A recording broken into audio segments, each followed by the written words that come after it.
मिलर्संकर आंदोलन प्रत्याहृत 4 दफा दाबी नहीं गत 2 दिन है राज्य सरकार मिलर्स मारणा नीति को प्रतिवाद कर आंदोलन चली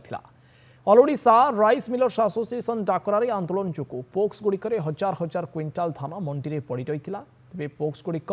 मिलर्स आंदोलन जो चाषी को धान आने को मना करते जहाँफल जिलार विभिन्न स्थान में चाषी असंतोष वृद्धि पाई शेष आज राज्य सरकार मिलर्स दाबी मानी आसंता 2 सप्ताह मध्य समस्त दाबी पूरण कर प्रतिश्रुति देते जहां नहीं आज संध्यारे बलांगीर राइस मिलर्स एसोसिएशन गुरुत्वपूर्ण बैठक में आसंता काली मिलर्स धान उठाइबा निष्पत्ति नहीं 2 सप्ताह भितर कार्यकारी नकले पुणी आंदोलन करने को बैठक में निष्पत्ति ग्रहण कर आसंता काली बलांगीर जिलार समस्त पोक्सरू धान उठाइबे मिलर्स। सरकार खाली कस्टडी मेंटेनेंस बाबद आमको लिखित देइछंती बाकी वर्तमान लिखित दे न पारिबार कारण बतईछंती एटा जेतेबेल तक विभिन्न स्टेज होकर फाइलटा फाइनेंशियल डिपार्टमेंट होकर न आसीबो सेते बजे पर्यंत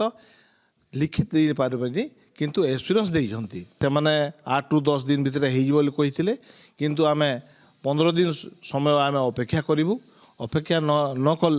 से भितर जदि न हेले आमे पुणी राजा रास्ता को आमको ये स्ट्राइक को ओह्लैवाक पड़िबो।